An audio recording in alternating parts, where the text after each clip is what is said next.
as I was on my way to home with relief in my mind, happiness on my face, excited to meet my family, too hungry to have lunch together. As I entered the heavenly abode, I just felt like chanting. They say home is where the heart is.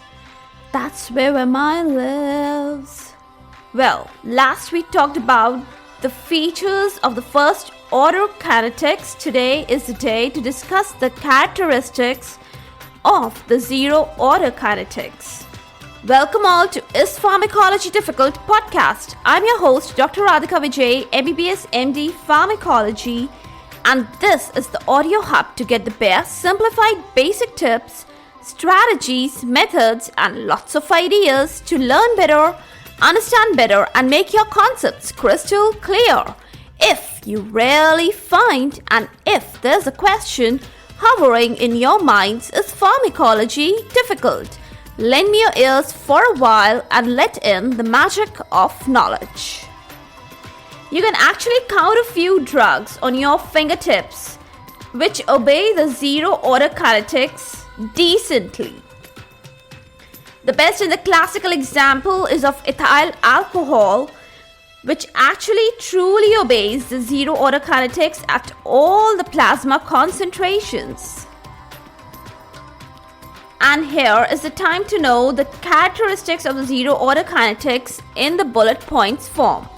First, a constant drug quantity is eliminated or absorbed in unit time. Let's understand this with the help of a nice example.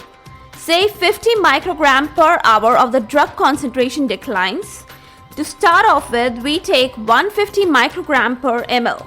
In the first hour, it declines the 50 microgram per ml and the concentration becomes 100 microgram per ml.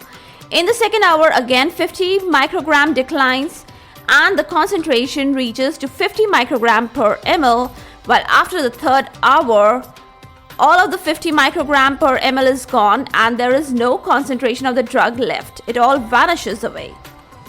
Second important point, there is a fixed rate to govern the elimination rate of the drug. And please mind it, there is no relation to the plasma drug concentration. So if you increase the dose, that would really be of no help to raise the extent of elimination. So just don't do it in vain, don't do it. Third important point, what are you in for about plasma half-life? Will it be constant? No ways. It's never ever constant for the zero order drug kinetics. Fourth important point, while you plot the plasma concentration time curve, the plasma fallout curve is steeply linear and the log curve is actually curvilinear. So it's so opposite to that of the first order kinetics curve. I hope you remember that. It's totally opposite. And the reasons to state behind this is the graphical change is due to the plasma drug concentration is actually falling at a constant rate. Got it? Fifth important point. The rate of elimination is constant, so the clearance decreases with the increase in concentration. So what do you mean? That means the clearance is inversely proportional to the drug concentration. Now you have one more term coming up to add up in your pharmacokinetics dictionary. It is the mixed order drug kinetics, or to be very specific, it is the Michaelis Menten Kinetics. Let's talk about it. The first important point is, it is followed by a group of specific drugs like phenytoin, digoxin, warfarin, decamerol, and high-dose aspirin, and many more, but these are the main ones.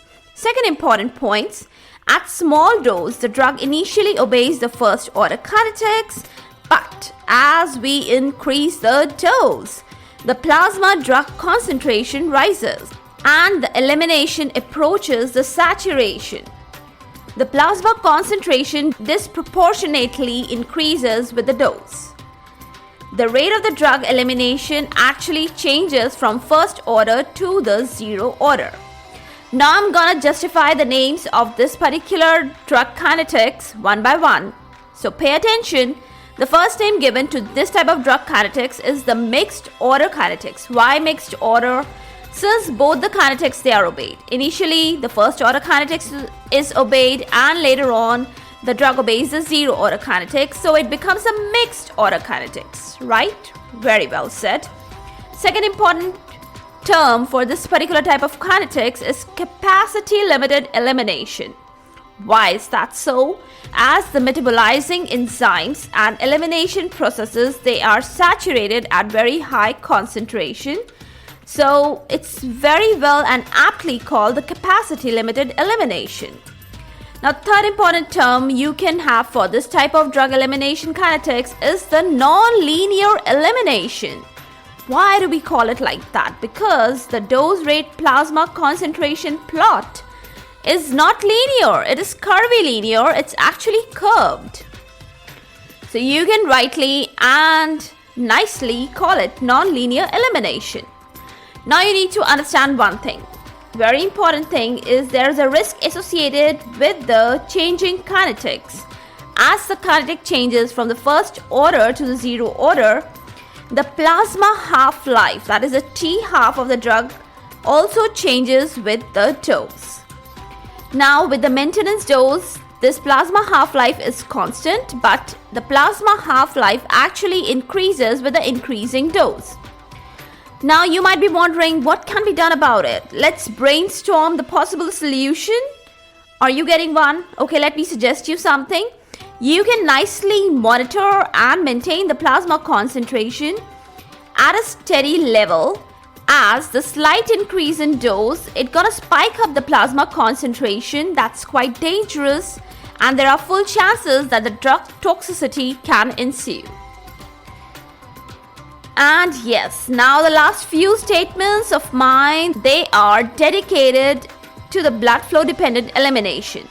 What do you mean by it? It simply means that the elimination capacity or the ability of the organs of elimination, you remember, no, these are the liver and the kidney, it actually sometimes exceeds much beyond the drug amount which is served to it via the blood flow or the circulation.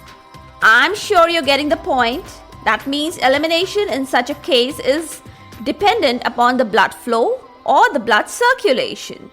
And these special drugs, they are highly extracted ones. You know what happens? In a single passage through the liver or the kidney, their complete elimination is ensured. So that's all, my dear folks. Before I disperse again, I want to revive the strong feel as you take your way to home after your long day's work or your long time spent away from the home. You can revive this feeling via the verses from the Boyzone melody. Children on the street still playing their games. The smiles on their faces have never changed. I hope it's all the same. There's a picture hung inside my mind. There's a letter telling all is fine. Coming home now. It's been so long now.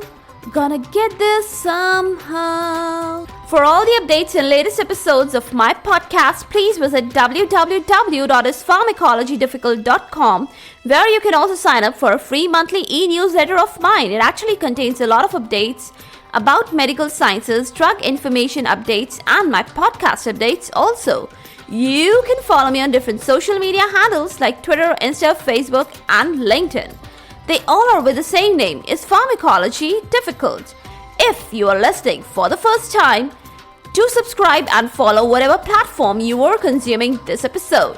Stay tuned. Do rate and review on iTunes, Apple Podcasts. Stay safe, stay happy, stay enlightened. Thank you.